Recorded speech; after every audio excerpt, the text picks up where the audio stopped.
श्री स्वामी समर्थ. नमस्कार मित्रांनो, तुमचं माझ्या यूट्यूब चॅनलवरती मनापासून खूप खूप स्वागत आहे.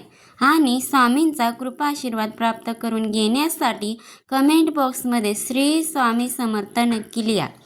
आणि आजच्या नवीन व्हिडिओला सुरुवात करते. मंडळी, आता श्रावण महिन्याला सुरुवात झाली आहे. या वर्षी 2026मध्ये श्रावण महिन्याची सुरुवात 13 ऑगस्ट म्हणजेच गुरुवारपासून सुरुवात झाली आहे. आणि 11 सप्टेंबरला हा श्रावण महिना संपणार आहे.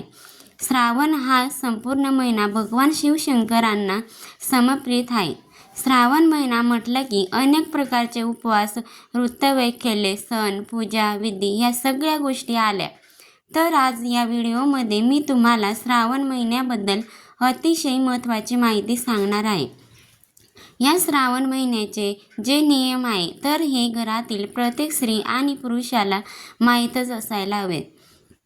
तर ह्या श्रावण महिन्यामध्ये आपल्याला आपल्या घरामध्ये कोणत्या गोष्टी कटाक्षाने पाळायच्या आहेत.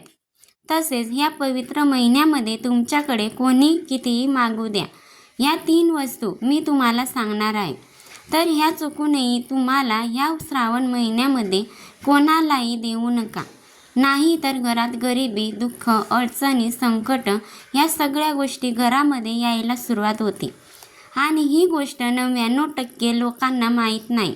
आणि म्हणून या पवित्र महिन्यामध्ये त्यांच्याकडून नकळत या चुका घडतात. आणि त्यांचे विपरीत परिणाम जे आहे तर ते सुद्धा भोगावे लागत असतात. तर अशा कोणत्या 3 वस्तू आहेत ज्या आपल्याला चुकूनही ह्या श्रावण महिन्यामध्ये कोणालाही द्यायच्या नाहीत. तसेच श्रावण महिन्यामध्ये कोणते महत्त्वाचे नियम पाळावेत याबद्दलची संपूर्ण माहिती ह्या व्हिडिओमध्ये मी तुमच्यासोबत शेअर करणार आहे. त्यामुळे तुम्ही हा व्हिडिओ स्किप न करता शेवटपर्यंत नक्की पहा. आणि चॅनलवरती नवीन असाल तर सबस्क्राईब करा. आणि असेच माहितीपूर्ण नवनवीन व्हिडिओ पाहण्यासाठी बेल आयकॉनला प्रेस करा. म्हणजे जेव्हा कधीही नवीन व्हिडिओ अपलोड करेल त्याची नोटिफिकेशन सर्वात अगोदर तुम्हाला भेटेल. आणि तुम्ही एक पण व्हिडिओ मिस करणार नाही. पैसे कमविण्यासाठी आपण प्रत्येकजण भरपूर कष्ट, मेहनत घेत असतो. आणि खूप लोक कष्टातूनच वर आलेले असतात. म्हणजेच कष्ट करूनच ते मोठे झालेले असतात. आणि म्हणूनच त्यांना आनंदाचे दिवस हे आलेले असतात. पण कधी कधी काय होतं, काही गोष्टी ह्या आपल्याला माहीत नसतात. काही माहितीच्या अभावी आपल्याकडूनच काही चुका होऊन जातात. आणि मग आपण दुसऱ्यांना, इतरांना दोष देतो की ह्याच व्यक्तीची नजर मला लागली असेल, किंवा ह्याच व्यक्तीला माझं चांगलं सहन होत नाही, किंवा अशा व्यक्तीमुळे आमची प्रगती होत नाही, किंवा काही लोकांनी आमच्यावरती जादूटोणा किंवा काहीतरी करणीबाधा, नजरबाधा केली आणि म्हणून आमची प्रगती ही खुंटत चाललेली आहे, किंवा काही कालांतरापूर्वी आमचे दिवस हे खूप चांगले होते पण घरामध्ये आर्थिक अडचणी यायला सुरुवात झाली आहे. अशा वेळी आपण इतरांना दोष देत असतो. तर बघा, यासारख्या गोष्टी सुद्धा असतात. म्हणजे लोकांची नजर जी आहे तर ती सुद्धा लागत असते. पण कधी कधी आपल्या काहीतरी चुका ज्या आहेत तर त्या सुद्धा आपल्याकडून कळत नकळत आपल्या हातातूनच होत असतात. आणि यांचे वाईट विपरीत परिणाम जे आहे तर ते आपल्याला भोगावे लागत असतात. आणि म्हणून माता लक्ष्मी आपली साथ सोडून जाते. आणि आपल्या घरात गरिबी, दरिद्रता ही येऊ लागते. बरेच लोक सूर्यास्तानंतर बघा 6:30-7 वाजेनंतर काही ना काही वस्तू आपल्याकडे मागायला येत असतात. आपल्या घराच्या आजूबाजूला जे कोणी लोक राहतात तर ते आपल्याकडे काही वस्तू मागायला येतात. आणि आपण एकदम ती वस्तू जी आहे तर ती देतो. पण बघा मंडळी, श्रावण हा महिना अतिशय पवित्र महिना आहे. या महिन्यामध्ये अशा चुका टाळायच्या आहेत. चुकूनही काही वस्तू मी तुम्हाला सांगणार आहे तर त्या वस्तू तुम्हाला कोणालाही या श्रावण महिन्यामध्ये द्यायच्या नाही. अगदी तुमच्या सख्खा भाऊ असला तरीसुद्धा तुम्हाला ह्या वस्तू आहेत तर त्या कोणालाही द्यायच्या नाही. जर तुम्ही ह्या वस्तू दिल्या तर तुमच्या घरातील माता लक्ष्मी तुम्ही स्वतः हाताने दुसऱ्यांना देत आहे. तुमचं ते चांगलं नशीब आहे, तर ते तुम्ही स्वतःच्या हाताने दुसऱ्यांना देत असतात. श्रावण महिन्यामध्ये चातुर्मासामध्ये जेवढं तुम्ही पुण्य कर्म कराल तेवढे तुम्हाला त्याचे दुप्पटपटीने फळ जे आहे तर ते मिळत असतं. आणि अगदी त्याचप्रमाणे ह्या श्रावण महिन्यामध्ये जर तुम्ही काही चुका केल्या तर त्याचे वाईट दिवस तुम्हाला भोगावे लागते. कुठल्या वस्तू आहेत ज्या आपल्याला चुकूनही श्रावण महिन्यामध्ये कोणालाही द्यायच्या नाहीत? तर बघा, सगळ्यात पहिली वस्तू म्हणजे भगवान शिवाचे भोलेनाथाची पूजा सामग्रीचे सामान. आणि आपण श्रावण महिन्यामध्ये सोमवारी महादेवाची पूजा करत असतो. श्रावण सोमवारचं व्रत करत असतो आणि पूजेचा काही सामान म्हटलं की अगं माझ्याकडे हा ग्रंथ नाही, तो वाचायला दे. आपला ग्रंथसुद्धा ही आपली स्वतःची एक प्रॉपर्टी असते, तर ती कधीच कुणाला तुम्ही वाचायला देऊ नका. कारण ग्रंथ हे देव स्वरूप असतात. आपण आपले देव कोणाला या श्रावण महिन्यामध्ये देऊ नका. तसेच आपले पूजा सामग्रीचे काही साहित्य असेल, काही सामान असेल पूजेचं, तर ते देखील कोणालाही देऊ नका. बघा, आपल्याला वाईट वाटेल की कोणी मदतीला आलं नाही आणि आपण ते देत नाही. मदत करणं हे सुद्धा एक गुणधर्म म्हणजे सर्वश्रेष्ठ गुणधर्म असतो आणि ती सुद्धा एक चांगली गोष्ट आहे. दान करणे पण ती एक लिमिटमध्ये केले पाहिजे. दान पण कुठल्या गोष्टीचं करावं हे आपल्याला कळायला पाहिजे. आणि आपण पण मागताना लक्षात ठेवा की तुम्ही पण ह्या गोष्टी कोणाकडे मागू नका. मात्र तुम्ही नवीन ग्रंथ घेऊन तो दान करू शकता. यानंतर पुढची वस्तू आहे ती म्हणजे संपूर्ण श्रावण महिन्यामध्ये दूध किंवा दुधापासून बनवलेले पदार्थ. मग दुधापासून ताक, दही आणि आपण बनवत असतो, तर ह्यासारखे पदार्थ, त्यासोबतच हळद, या माता लक्ष्मीच्या ज्या वस्तू आहेत तर त्या लक्ष्मीचं प्रतीक आहे, लक्ष्मीकारक आहे. म्हणून ह्या वस्तूसुद्धा या श्रावण महिन्यामध्ये कोणालाही द्यायच्या नाही. बऱ्याच वेळा काय होतं की आपण श्रावण महिन्यामध्ये जेव्हा सोमवारी पूजा करायला जात असतो तेव्हा आपण शिवलिंगावरती दूधसुद्धा अर्पण करत असतो. आणि आपण जेव्हा दूध घेऊन जातो तेव्हा आपल्या शेजारी कोणी एखादी लेडीज पूजा करत असेल, एखादी बाई पूजा करत असेल, तर ती आपल्याकडे दूध मागू शकते. तर अशा वेळी तुम्ही जे दूध पूजेसाठी देतात तर ते चुकूनही कोणाला देऊ नका. कारण बघा, श्रावण महिन्यात घरातील मुख्य संपत्ती किंवा पवित्र वस्तू म्हणजे दूध, पांढऱ्या वस्तू आणि दुधापासून बनवलेल्या वस्तू ज्या असतात तर त्या ही आपली मुख्य संपत्ती असते. आणि म्हणून ह्या वस्तू ज्या आहेत तर त्या कोणालाही द्यायच्या नाही. तसेच या श्रावण महिन्यामध्ये लवंग आणि हिरवी वेलची जे आहे तर त्यासुद्धा देवाचं रूप मानले जातात. म्हणून ह्या वस्तूसुद्धा या महिन्यामध्ये चुकूनही कोणाला देऊ नका. तसेच पुढची वस्तू आहे ती म्हणजे धने. या वस्तू तुम्ही संध्याकाळीसुद्धा देऊ नका. आणि संपूर्ण महिन्यामध्ये तुम्हाला ह्या वस्तू कोणालाही द्यायच्या नाहीत. आपल्या घरातील सुख समृद्धी ही निघून जाते.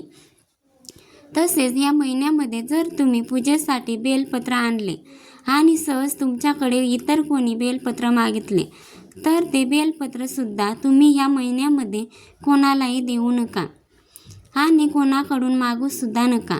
कारण जर श्रावण महिन्यामध्ये आपण बेलपत्र कुणाला दिला तर आपल्या घरामध्ये पैशाच्या आर्थिक अडचणी येत असतात. तसेच या पवित्र महिन्यात पैसे किंवा दागिने उधारीवर देणे आवर्जून टाळावे. यामुळे आर्थिक नुकसान होत असते. म्हणून जर तुमच्याकडे कोणी तुमचे स्वतःचे दागिने घालण्यासाठी मागायला आले, तुमचे एखाद्या मंगळसूत्र असेल तर किंवा पैंजण असेल तर एखादी व्यक्ती तुमच्याकडे मागत असेल तर चुकूनसुद्धा तुम्ही तुमचे दागिने, स्वतःचे दागिने जे आहे तर ते कोणालाही देऊ नका. आणि ह्या महिन्यामध्ये पैशांची उधारीसुद्धा देऊ नये. तर आपण ह्या महिन्यामध्ये उधार पैसे जर दिले तर ते परत आपल्याकडे येत नाही. आणि ह्या व्यतिरिक्त आपण आपल्या घरातील लक्ष्मी स्वतः काढून देत असतो. त्यामुळे ह्या महिन्यामध्ये उधारी घेऊ नका आणि उधारी देऊ नका. त्यानंतरची पुढची वस्तू आहे ती म्हणजे तुमचा घड्याळ. तर ती शक्यतो कोणी मागत नाही. पण समजा एखाद्या व्यक्तीला एक्झामला जायचं आहे किंवा एखाद्या व्यक्तीला बाहेर जायचं आहे आणि त्या व्यक्तीचा घड्याळ सापडत नाही किंवा तुमच्याकडे घड्याळ आहे आणि 5 मिनिटासाठी मला पाहिजे आहे, देऊ नका. आपल्या घड्याळामध्ये महत्त्व आहे आणि आपल्यावर खूप चांगली वेळ आलेली आहे आणि आपलं आयुष्य जे आहे तर ते घड्याळाच्या काट्यावर चालू असतं. त्यामुळे आपल्या घरातलं घड्याळ असेल किंवा आपल्या हातातलं घड्याळ असेल तर ते कोणालाही देऊ नये. इतर दिवशी सुद्धा देऊ नये, पण ह्या श्रावण महिन्यामध्ये सुद्धा आपल्या स्वतःचं घड्याळ असेल तर ते कोणालाही देऊ नये. आणि बघा, मी तुम्हाला नेहमी सांगत असते की बंद पडलेला घड्याळ हे घरामध्ये ठेवणं चुकीचं आहे.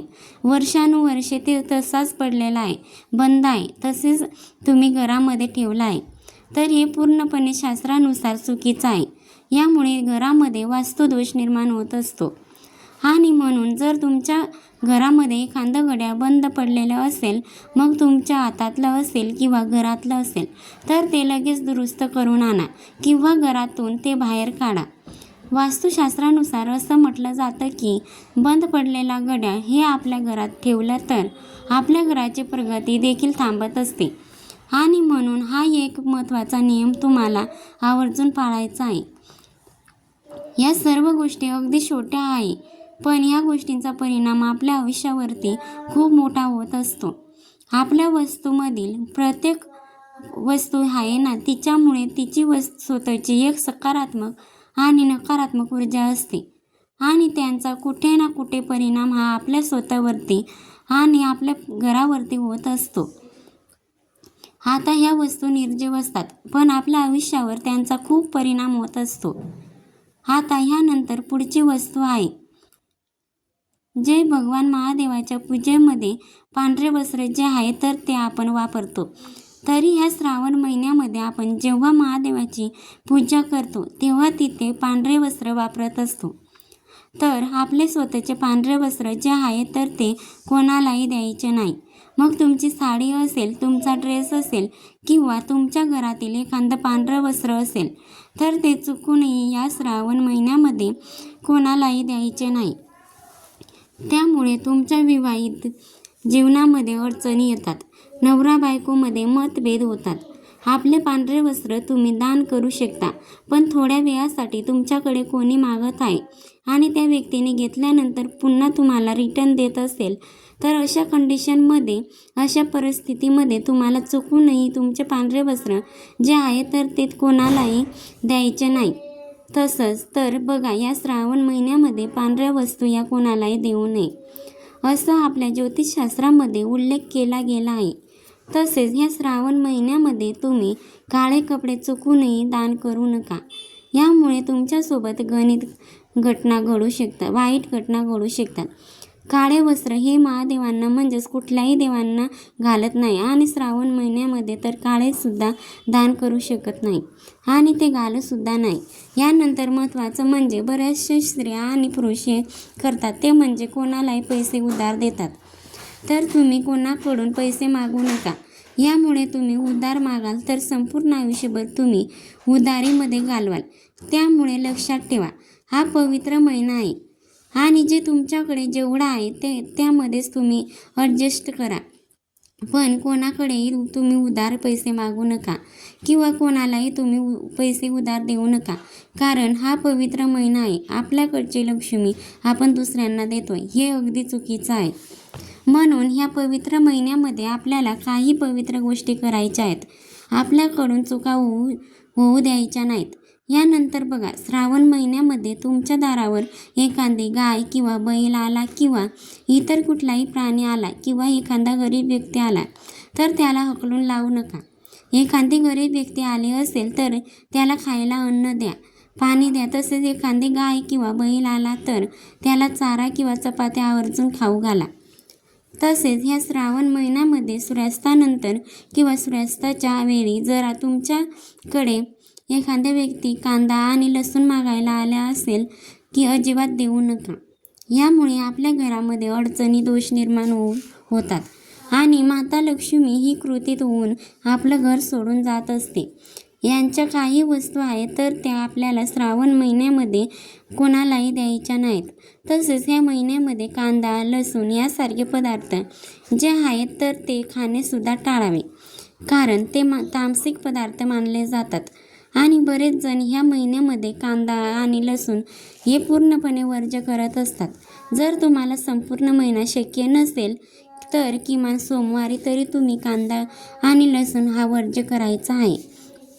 त्यासोबत त्या श्रावण महिन्यामध्ये तुम्हाला मांस, मच्छी, अंडी ह्या पदार्थाचं सेवनसुद्धा करायचं नाही. या मांसाहार सेवनसुद्धा करायचा नाही. जर तुम्ही या महिन्यामध्ये मांसाहार केला तर यांचे तुम्हाला खूप वाईट परिणाम जे आहेत तर ते भोगावे लागत असतात. तर हे काही नियम आहेत जे आपल्याला ह्या श्रावण महिन्यामध्ये आवर्जून पाळायचे आहेत. घरातील प्रत्येक स्त्री आणि पुरुषांनी ह्या महत्त्वाच्या गोष्टी ज्या आहेत तर त्या लक्षात घ्यायच्या आहेत. तर ही अत्यंत महत्त्वाची माहिती मला तुमच्यापर्यंत शेअर करायची होती. व्हिडिओ आवडला तर लाईक करा आणि चॅनलवरती नवीन असाल तर सबस्क्राईब करा आणि हा व्हिडिओ आपल्या मित्रपरिवारासोबत जास्तीत जास्त शेअर करा. श्री स्वामी समर्थ. जय जय स्वामी समर्थ. धन्यवाद.